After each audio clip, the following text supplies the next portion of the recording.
Good evening, hi Grayling. Welcome to the Deltahead stream. I am James Howell, and yeah, ready to go. Oh, looks like that message was sent at 7:02. Wow, we're a little bit past that now, aren't we? So I hope that I still have you around. Evening, Ark. It's good to see you. Whew, it's been a day, I'll tell you what. But we're here with the final installment of Resident Evil Soul Reaver. That is absolutely not what I'm playing. It's half what I'm playing. Legacy of Kain, Soul Reaver. And there, gonna have a good time with it because we're on the final chapter. But yeah, so pregame show, real fast. Maybe not real fast. It's been a surprisingly busy week for reading. Continuing on with the Nakano Thrift Shop, which continues to be charming. Well written. It manages to talk about many personal things, not in the head-on way that one might expect, but through metaphor and images, and that are completely unrelated to the topics at hand. And that is a very stylish way of doing it. And I really respect somebody who can, hit the notes that calls attention to the gaps between them. So. Yeah, Kawakami continues to delight. Also continuing to read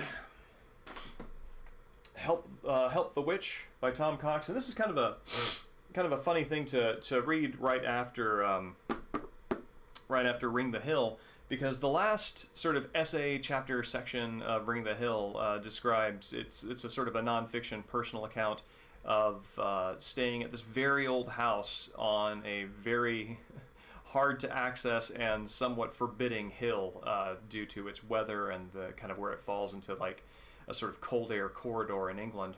And so he's writing about his personal life there, his personal experiences there, and he also mentions that he's working on a manuscript. Well, this book happens to be the manuscript, and there are so many aspects of this story and its setting that that clearly come from his time there, living, that it is this sort of weird experience of reading something that even though you are aware that this is somebody's account of their life and therefore is a little fictionalized because that's how we do it, then it just leaps into something that is completely and obviously fictionalized, where he's talking with a ghost. It has a sort of unreal quality to it, similar to if you were living your life and then just one day everything's all the feature detail, all the surface details remain the same, but suddenly it had a dreamlike quality to it. And that's kind of the fiction reading experience of following Ring the Hill with Help the Witch. Also, good rhythm to those titles.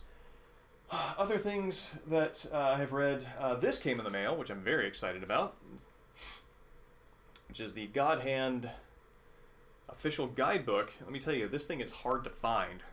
Took quite a bit of searching to locate it, but it has, the things that you would expect, and that a guidebook does, which are, level layouts, map layouts, and things like that. Enemy, evening, Master Bismuth. It's good to see you, and things like, the three evil stooges. You can see them there. So their boss information. I don't just look like I need a haircut. I feel like I do, but that's not going to happen until COVID goes away. It's also got your boss breakdown here, as you can see. And it's in Japanese. It's in Japanese. But the thing that I got it for is the part in the very front where it provides a very, kind of a technical breakdown of its system. And what interests me about this is not that, if you kind of need a guidebook to break down the system of a fighting game, then maybe the fighting game should be doing a little more of the load carrying to, kind of be intuitive or provide you, ways of knowing that. And God Hand certainly does. I mean, I'm playing it in Japanese, and my Japanese is very, very, very, very beginner and basic. But I can make it through, not just because I have familiarity with it, but because there's enough in the UI and the interface that sort of guides me along that. So the game's design is fine. But what I want to know about is like the stuff that is, I just want like an explicit statement of how this stuff fits together. And there is a whole, let's see what pages, a whole like 25 pages right at the start devoted to, let's see here, systems and technique, if you can see it. You know, it's a breakdown of the items and their values and things like that. But it also has things like, so like here are the different the different bludgeoning weapons that you can pick up, and it tells you their durability, which you don't see on the outside in the game. Also, this is probably one of the coolest things, is right here, this describes what is affected by the difficulty modifier, and also explains in some of these charts exactly how much the difficulty modifier is impacted by certain things that happen to Jean. So, like, you know, if you kind of do your kind of duck and weave movement when an enemy is doing an up, a higher up attack, the difficulty meter raises up, but it raises up more on the first juke than it does any of the other ones, and it's sort of like diminishing returns the more of the combo that you dodge. And so it just like, it explains that and how much that affects, how that affects the difficulty of the game. And, you know, as far as like being able to synthesize that knowledge into like what you're actually doing, maybe somebody else could do this who has a greater way of sort of bridging the analytic with the tactile. I don't really feel like it's useful for that. I feel like it's because the people who've made this game really love its system, and they're making that explicit, and that is why I have this. And something else that is also very fun is, I think I still have the original Silent Hill 1 guidebook, something that also lets you know exactly how narrative light this is the enemy breakdowns here, which it's hard to see, but that dude right there on the inside, who is the first guy that you encounter when you fight the game, his name is Normaru, which is normal. That's his name. His name is normal. Let's see. Yeah, and all of the big versions of these enemies are basically the names of the small ones, plus Riga at the end, which is, leaguer, like major leaguer. So that's the major leaguer version of the enemy type. But, and again, that's based off of my very early Japanese proficiency. So if it's proven wrong at a later date, I'm covered. But yeah, it's also got Jean's dog form on the back, and it's cute. So there's that, and also final piece of reading I've done today is the Mika Miki bassinet assembly instruction book, and this is probably one of the most maddening things I've read, as challenging because it actually gives you the steps to assemble it in the wrong order. And so you're there trying to assemble this bed for a baby, and like there's this giant plastered sticker on the side of the thing that says, "Warning, incorrect assembly of this thing will result in the death of the baby sleeping here." And you're just like, oh my god, I cannot screw this up. And the instructions themselves are wrong. One of the most stressful inducing pieces of reading I've ever encountered. Fortunately, Mika Miki does have a YouTube channel where they actually show you how to assemble those things, which is a godsend, because now I feel like I am in a much lower likelihood of, catastrophe happening as a result of misassembling that thing. But that brings us to Legacy of Kain, Soul Reaver, final episode. Also, this came in the mail today, which is cool. I am happy to have Shenmue back on Dreamcast. So let me click this over real fast. Also get my iPad up so I can see chat.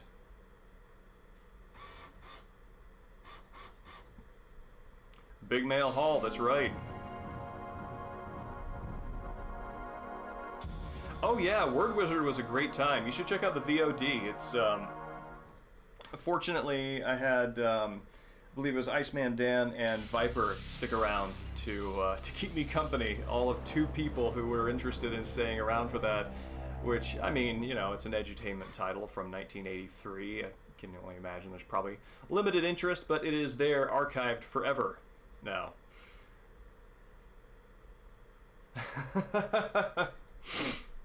Actually, I'm very pleased to find in the greater Seattle area there is somebody who repairs Commodore 64s. So I have 2 of them, each of which functions in its own capacity. One has sound, the other one has everything else, and sending them off to him to see if we can get the best possible version of those machines into one single console. So that might be fun later to stream stuff off of off the original hardware, which I would love. Because there are a lot of really great games on that system that are forgotten outside of, like, long plays from enthusiasts. Which, I guess, if I am even streaming them, I myself am one.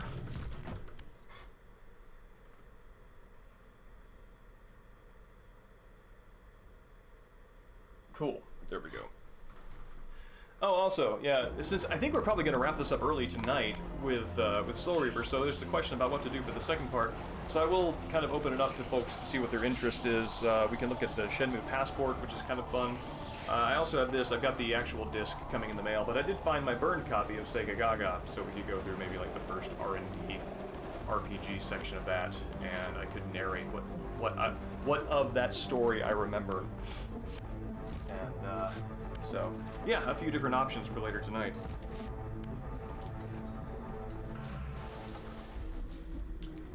Alright. And apologies if it's a little dark in here tonight. One of my light bulbs burned out, and I've had to make a partial replacement that is sort of stubbed in.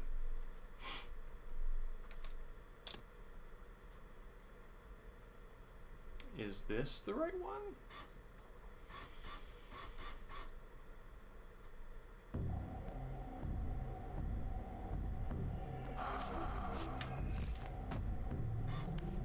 In the furthermost canyon of Nosgoth's frozen wastes, the hushed silences embrace an ancient enigma. In the bowels of this labyrinth, your master awaits. That's it.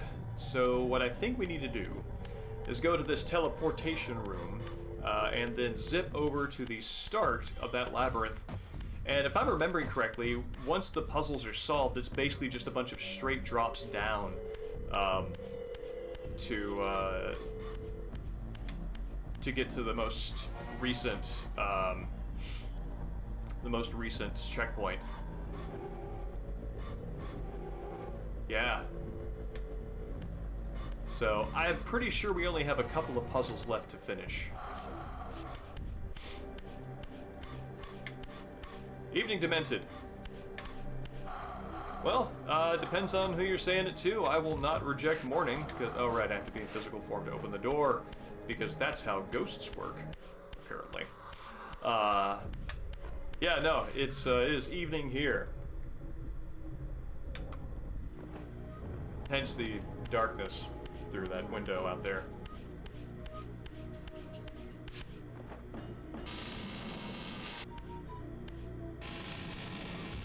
Alright, let's see if we can just jump down these,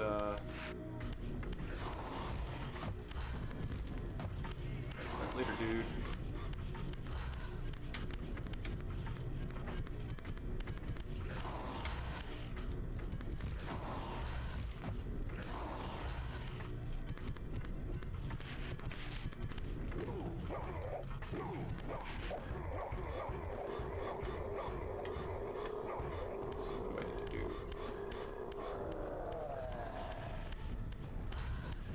There we go.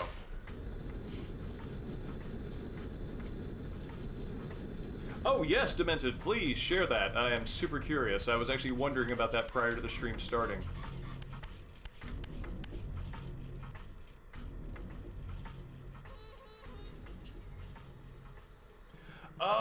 okay. Sorry, Grayling. Yeah. I mean, I've actually intended to be starting these things around 7:30, but just because of circumstances, I have been later on those than intended. So they kind of tend to start around 7:45 or 8. All right. Well, here we go. Hup. Hup. No.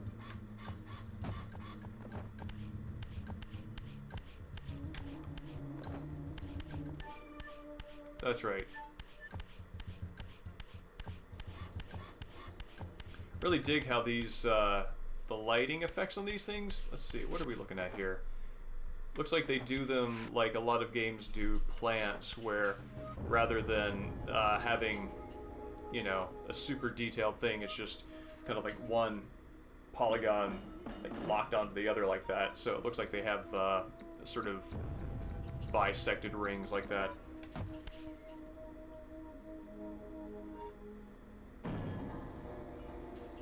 Huh. That's interesting.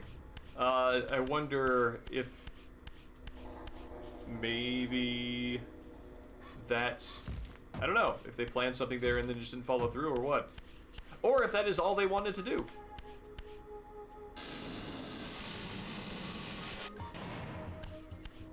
Well, if it helps, the days that I'm streaming are staying the same. I am still doing Saturdays, and although Tuesdays are going to have to shift to Wednesdays pretty soon, but we have at least one more week of Tuesdays before that happens.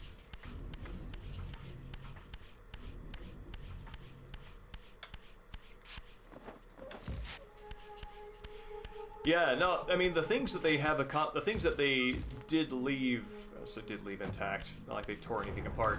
The things that they did complete on the game are, you know, sophisticated, well made, and there's no reason to think that, oh, missed that one, that anything that they had time to complete would be anything other than that.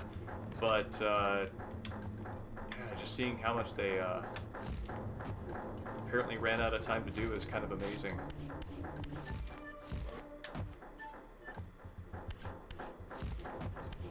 You know that almost everybody I know who has worked on a game and who like sees the gaps in completed content that that was just unable to make it. You know, they kind of feel those absences each time, and they can see how things that don't make sense on the surface were pointing to something that got cut. And for a game that has so many of those moments left in, like Soul Reaver, I must imagine that revisiting this as one of its developers must be that moment times 10.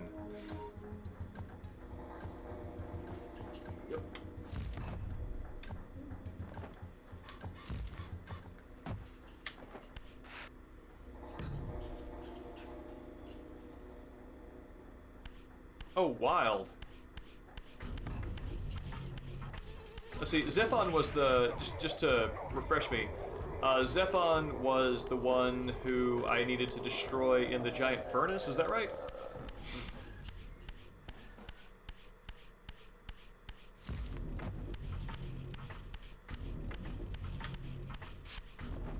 In the cathedral. Oh, the spider. Okay, gotcha.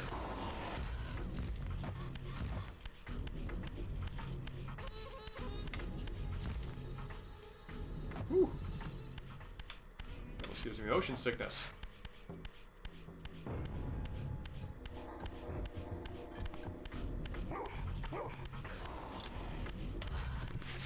Alright, this is the puzzle that I left off on.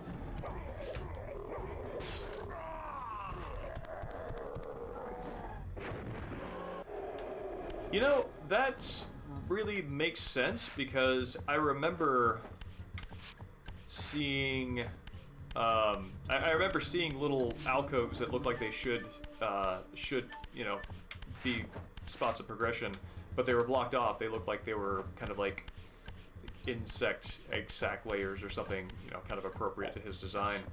So that makes sense. That makes that observation make sense.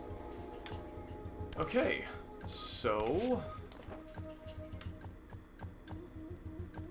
now I gotta solve this puzzle.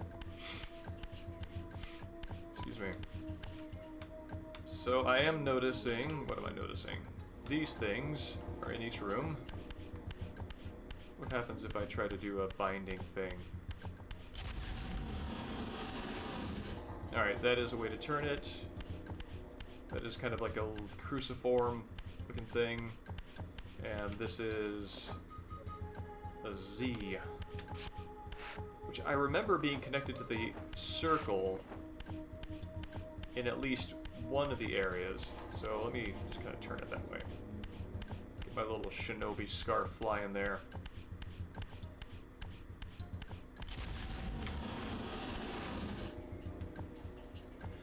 Yeah, the puzzle solving this time through is stress-free.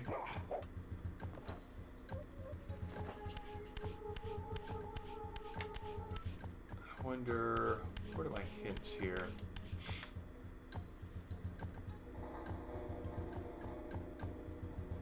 Okay, so if the Z belongs on this one, which I have seen it elsewhere do, and I assume is still correct, then what are the symbols on the other one?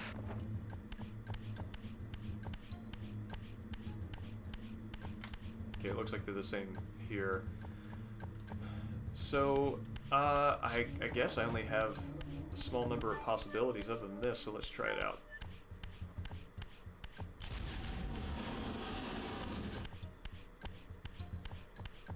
Oh.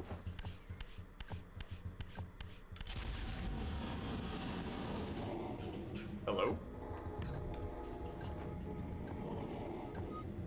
Oh, maybe I was wrong about the other one, and this is the only correct one.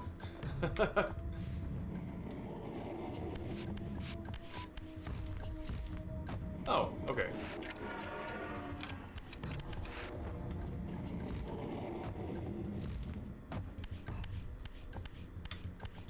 Oh, no, I did get it correct, and now they're all moving. Gotcha.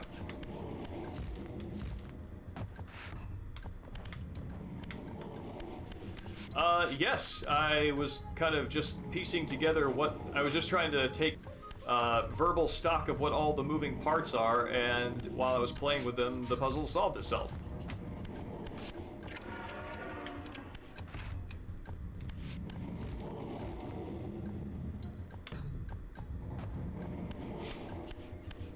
Yeah, I actually am impressed, oh man, channel moderator, Boogle, was witness to me futzing around with seventh guest puzzles at one time, and was just driving him actually absolutely bonkers, because this is my way of solving puzzles in these games, whereas, you know, those can be sort of predicted on like a logical basis, which was his preferred way of solving them. And yeah, to somebody who is a sort of more analytic thinker, the screw around and find out school of problem solving can seem a little maddening, but and honestly, if it is a puzzle that really does require that level of analytic you know, precision, it can be maddening to the intuitive puzzle solver as well. So that's both ways.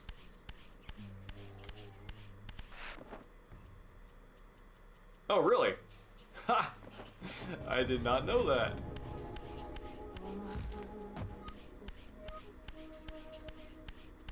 Which is actually really surprising that I did solve it, because many, many things in this game do not surrender their secrets without careful observation. Which was actually one of the reasons why I was taking verbal stock of everything I was encountering, because I've learned that that is about the only way to progress in this game.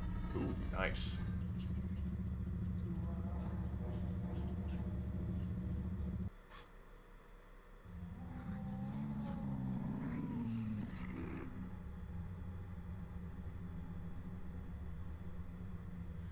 What?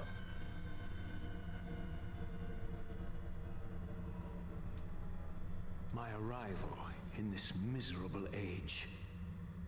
What trickery is this? It is no illusion, Raziel, but a glimpse into the currents of time itself.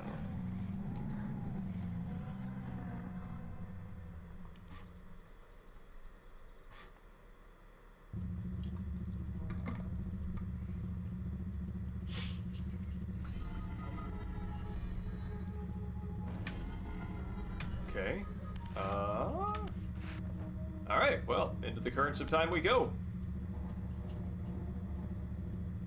Like a Sarlacc pit of stars.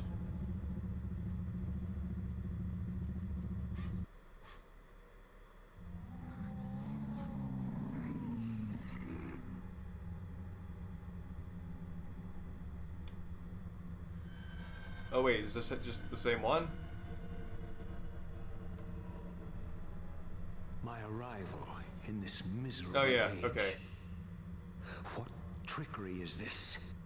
It is no illusion, Raziel, but a glimpse into the currents of time itself. See, from all the talking that I remember happening during the Soul Reaver games, excuse me, 10 minutes of cutscenes seems like it's actually going to match my my expectations on replaying better than the, I mean, frankly, dialogue spare experience with just a lot of gameplay, which again has been a treat to rediscover for any of the hiccups with encountering older, early 3D platforming game design. Yeah, I'm here for more time-bending angst.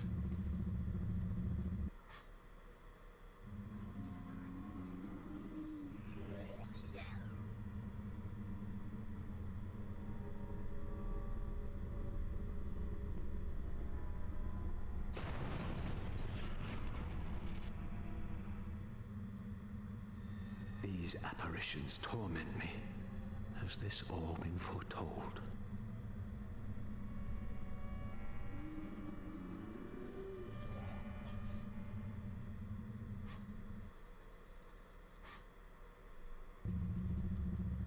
Oh, that's really cool how they get that effect, like in the world itself, in the and not just in like a pre-rendered FMV.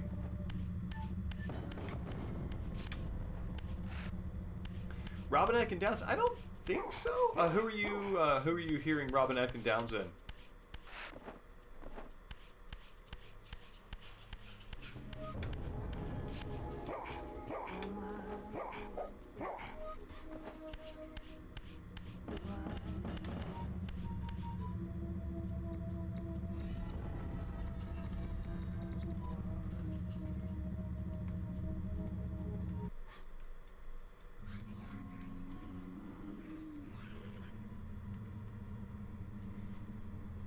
This is a good moment.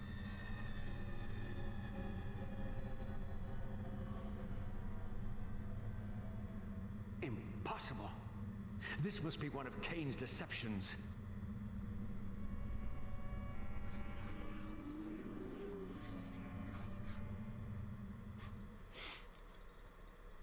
Now, I don't think it's Robin Aiken Downs. I think that,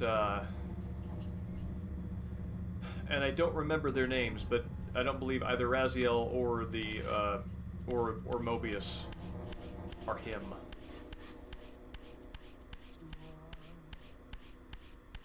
This physical form is starting to get kind of dissolve-y on me.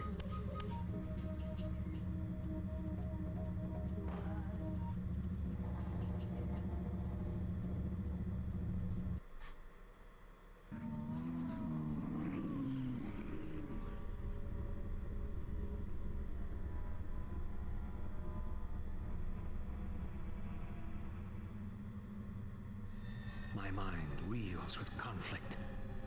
Does Kain await me moments from now? Or in some century yet to come?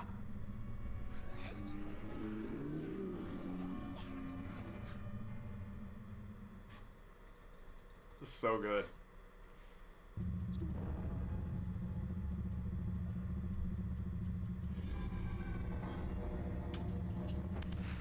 The suspense.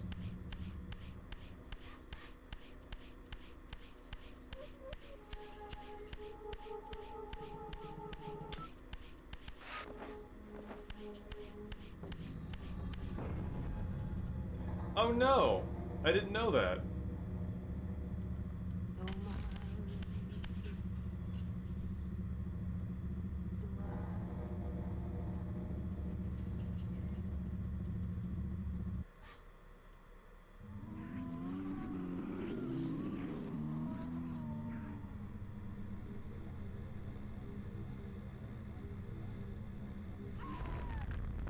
This cannot be.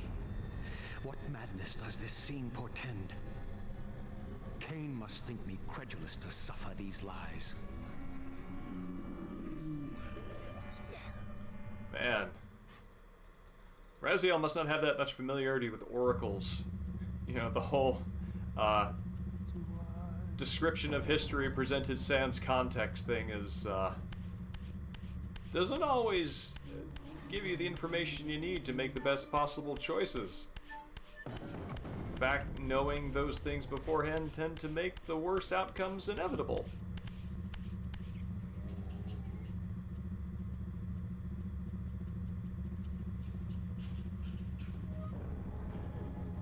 Well, Robin Atkin Downes is kind of a chameleon, so it's not beyond plausible that there would, you know, be a resonance.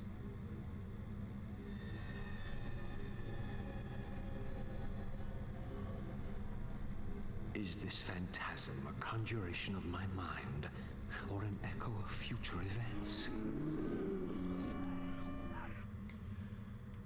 It's interesting. I wonder if that's a one of the optional glyphs I have opted not to look for. Yeah, for sure. You absolutely could. Raziel the Pilgrim. Distinct from Raziel the Poet.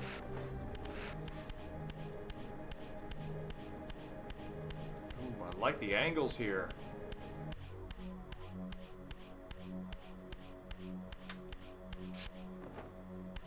Alright. Final portal.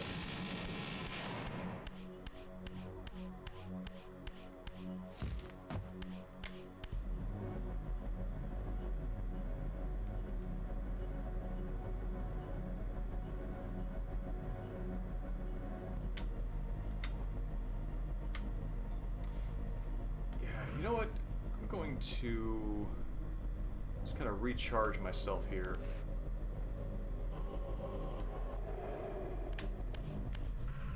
I mean, if there is a boss fight coming up, I'm sure I'm going to die at my first attempt, but I would like to have a little bit of, you know, gravitas to the moment, rather than, you know, take a jab to the jab to the jaw and be out.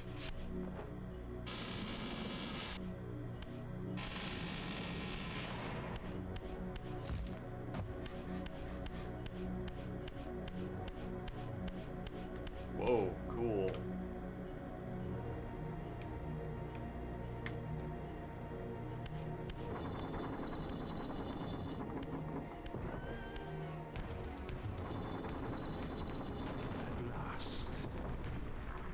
Say I'm disappointed in your progress. I imagined you'd be here sooner. Tell me, did it trouble you to murder your brothers? Did it trouble you when you ordered me into the abyss? No. I had faith in you. In your ability to hate. In your self-righteous indignation. Lies. You cannot have foreseen all of this. Eternity is relentless, Raziel.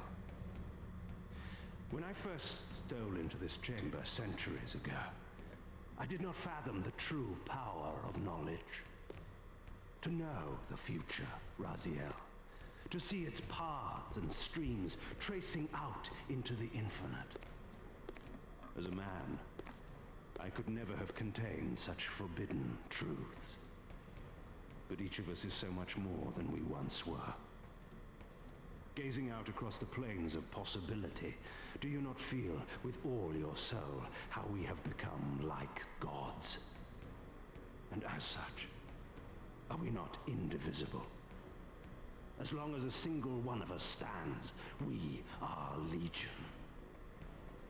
And that is why, when I must sacrifice my children to the void, I can do so with a clear heart. Very poetic, Kain. But in the end, you offer no more than a convenient rationalization for your crimes.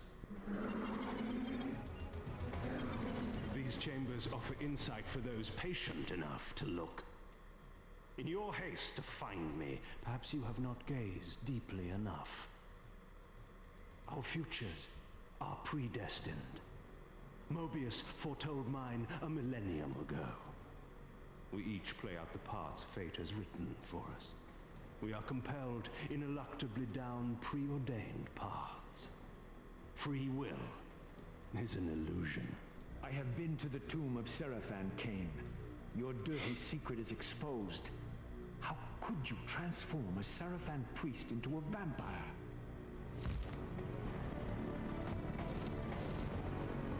How could I not? One must keep his friends close, Raziel, and his enemies even closer. Can you grasp the absurd beauty of the paradox? We're the same. Seraphan and vampire. With our holy wars, our obsession with Nosgoth's domination, who better to serve me than those whose passion transcends all notions of good and Yes, evil? Boogle, your I will not applaud your Twitch clever comments were blasphemy. foretold eons The ago. Seraphan were saviors, defending Nosgoth from the corruption that we represent. My eyes are opened, Kain. I find no nobility in the unlife you rudely forced on my unwilling corpse.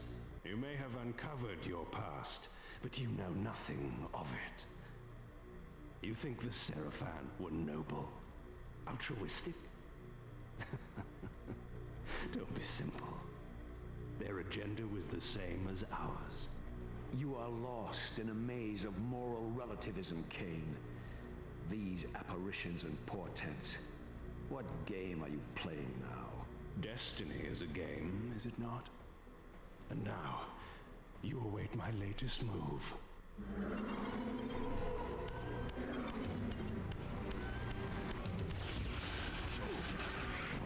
Oh no, my Soul Reaver. Well, there, Boogle, you should be happy. There's no more electric sword.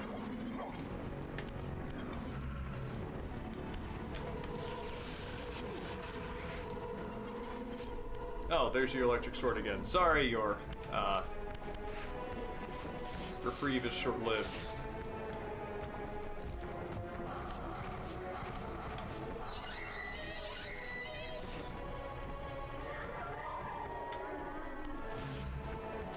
All right.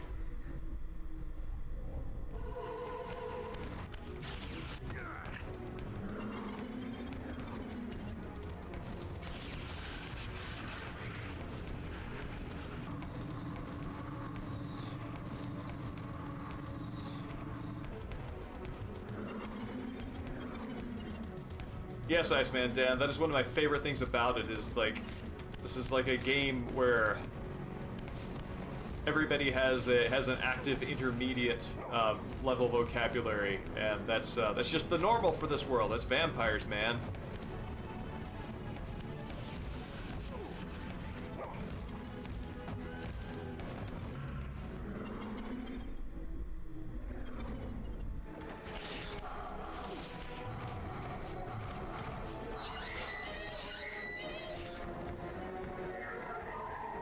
Yeah, that's what makes Kain the fun deep hero or anti-hero. He's got the moral relativism and the nihilism, and I am callous enough to do what I must, even if you call me a monster.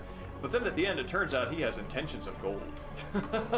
Just happened to have to kill hundreds of thousands of people along the way.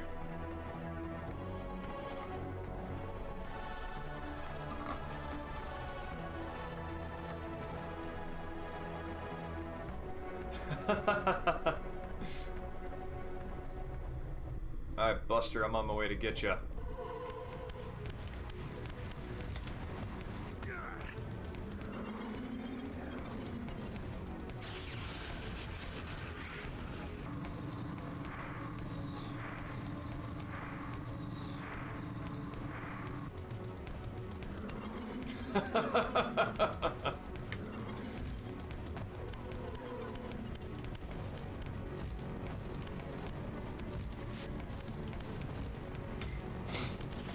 I mean, given how, you know, living, you know, eternally tends to drive you mad with boredom, and therefore result in becoming some sort of destructive Ubermensch, you probably are doing the morally correct thing by not bettering yourself so you can remain as inept a madman as possible. Well, the vampires did destroy civilization, but at least they didn't know French. And that is why France remains the one bastion of, you know, humanity. That sort of thing. Where you at? Oh, there you are.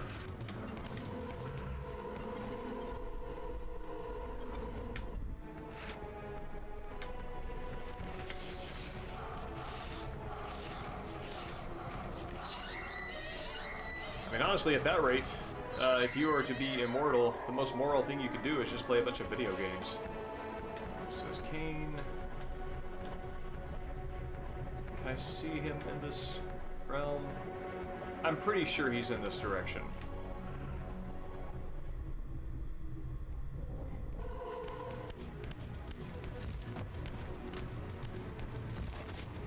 That's true. It's like you know, like one of those Costco size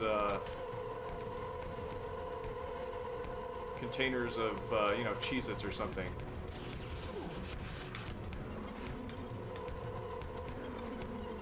Alright. So it's this way.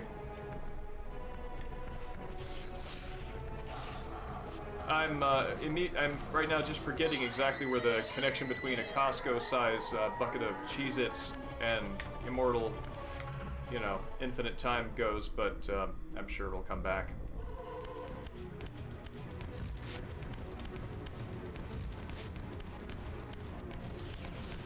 Ah! There's gotta be a way to see him.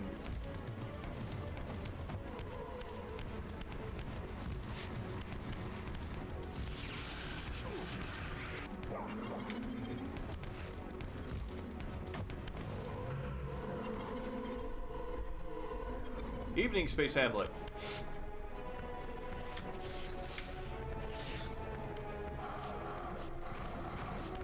Of course it's never moral to play a video game, because you enjoy all the killing, that's why.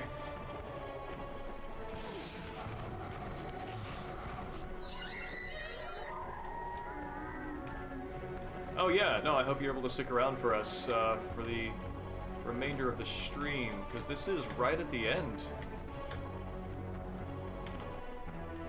Just trying to get some kind of clue as to where Kain might be.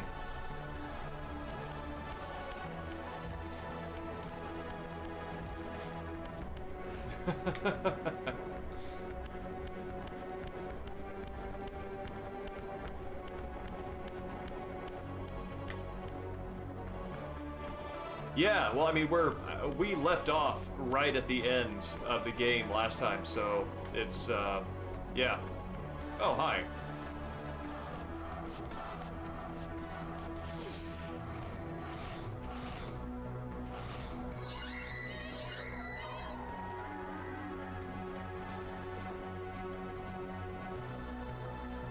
That's right, European Extreme.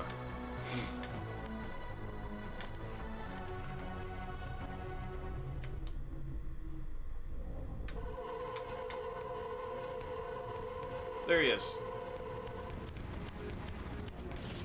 What?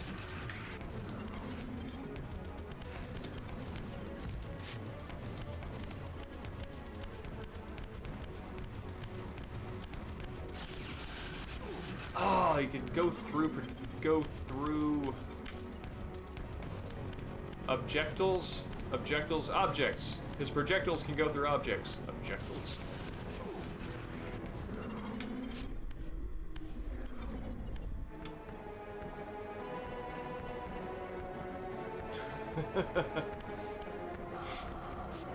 On MGS, I always kill on my first playthrough, and then try for the stealth options, or I mean the tranquilizer options. I mean, obviously playing with stealth is kind of the best way to start.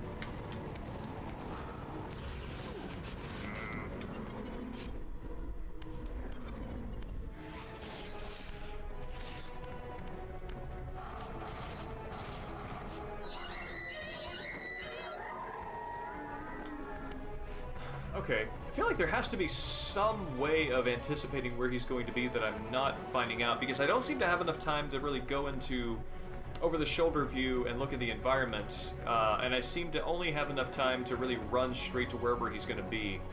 So the question I have then is, what is my tip-off in the spirit realm as to where he's going to be?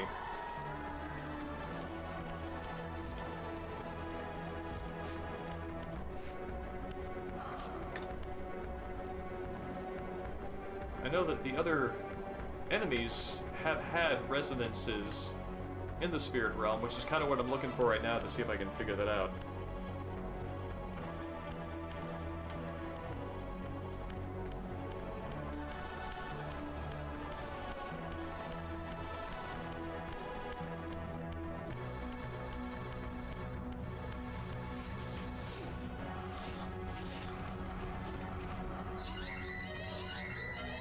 Maybe he always starts at the same spot, which, given how many steps up he's taken, I mean, this would definitely be his destination.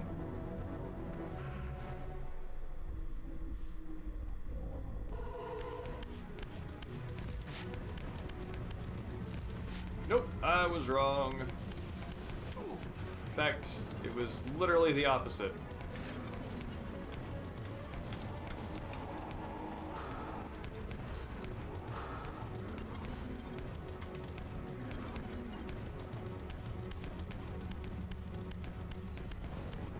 Oh, that worked.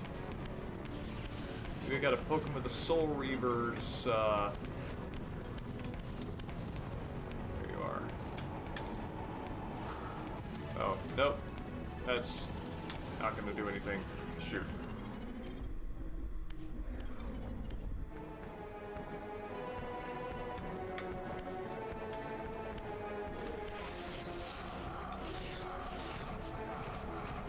Feeling very pleased with myself at the irony of the fact that if you were trying to not waste time on a big boss run or a Foxhound rank playthrough, that the way to handle that river is to go underwater, try to swim, have your legs held onto by one of the ghosts, and then perish.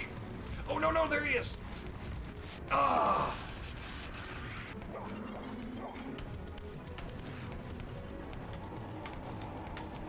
On controls. Oh man. Okay.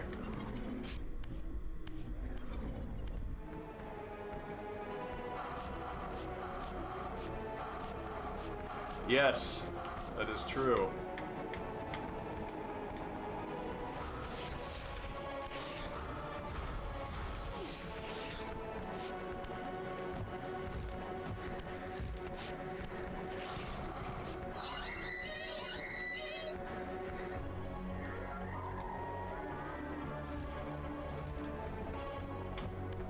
Okay, so I'm just gonna observe where he is the first time and see if I can target that spot. Okay, so he's up there.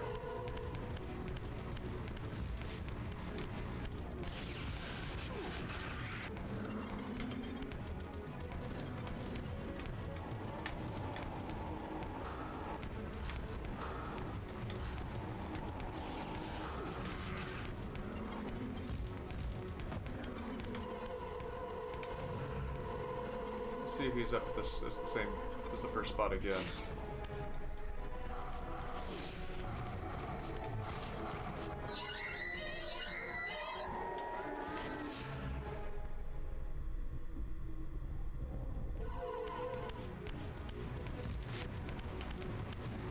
Yes.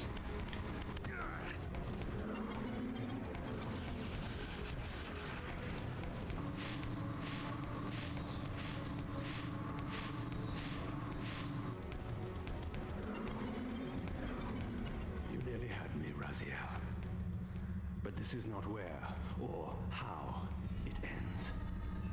Fate promises more twists before this drama unfolds completely.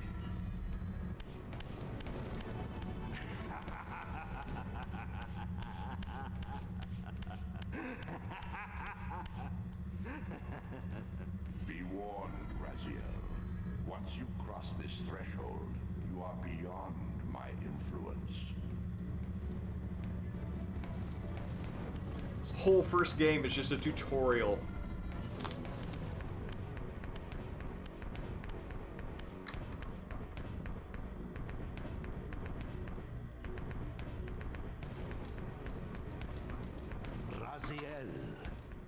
Redeemer and destroyer, pawn and messiah.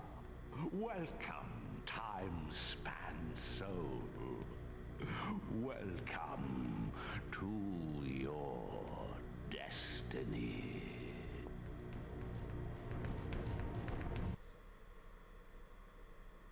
Where time is but a loop, a loose stitch in the universal cloth. A streamer might seize upon a chance, a fatal slip, and plunge the fate of planets into chaos. Oh, they gave that its own on-screen text. To be continued? Oh, snap! When will I find out? Maybe the sequel that I have sitting over there.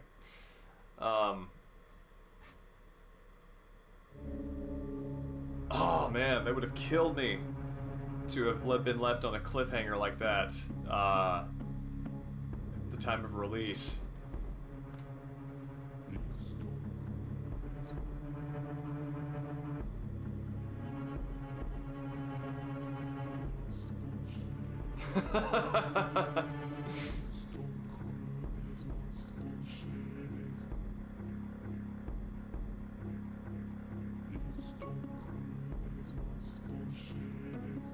Music is good. This is good credits music. This is also good to be continued into next game credits music. It's not conclusive at all.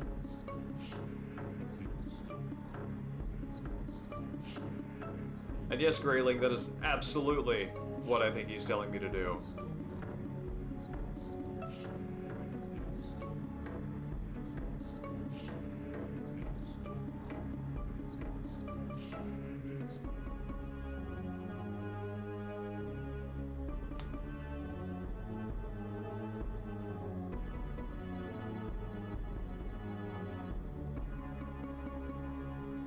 Addie Taylor. Does that name sound familiar?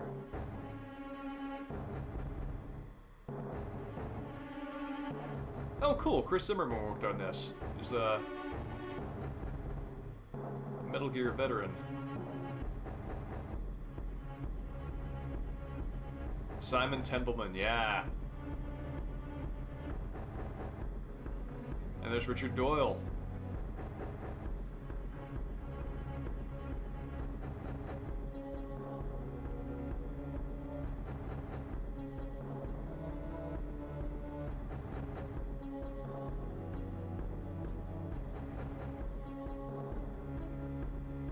I'm absolutely a fan of using concept art in the credits. This is great.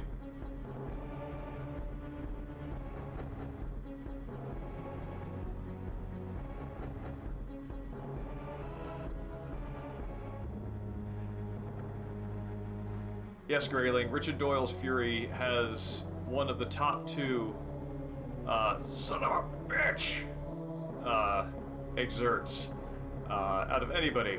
The other best one happening in the same game from Josh Keaton as Ocelot when Snake manages to foil his chase.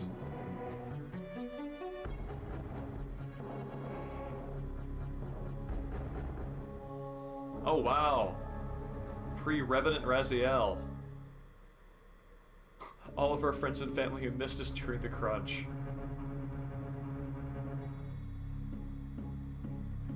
Oh man. It's video games.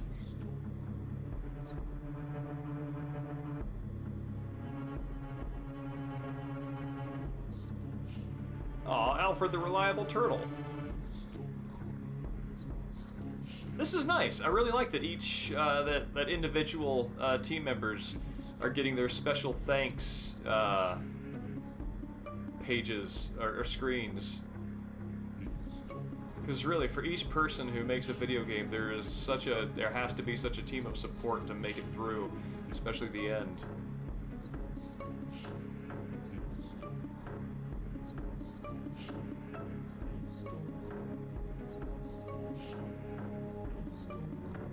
Ichiban and Zoomer. I don't think those meant the same things then that are the first things I think of now.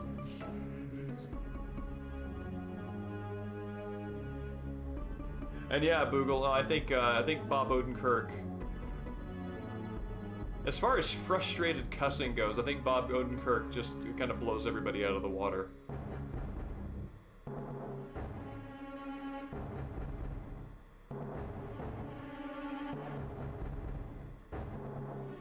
It's also nice because, like, it really looks like they just took however each person decided to express themselves and just copied and pasted it in there without running it through, like, an editor to make sure, like, all the formatting is the same.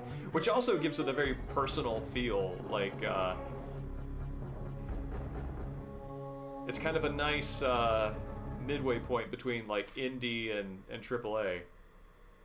Oh, there we go. That is Legacy of Kain's Soul Reaver.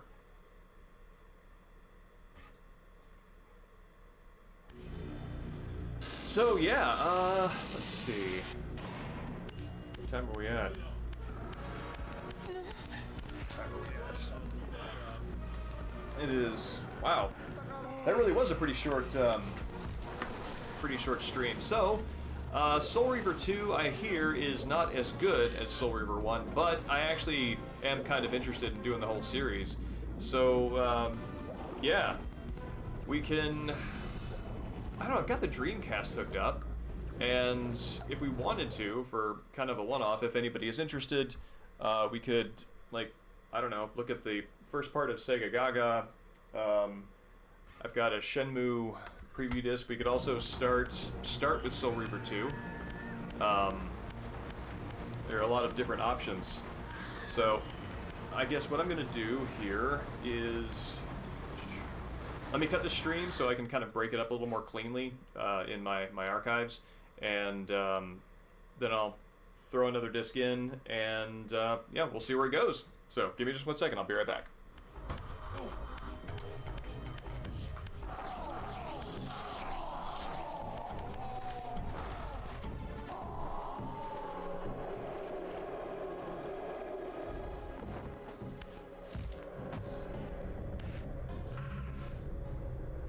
Oh yeah, Demented. I've got affection for, like, the whole series. Just what I remember of folks' sort of assessments of the different installments of the games. So anyway, 1 second. I'll be right back.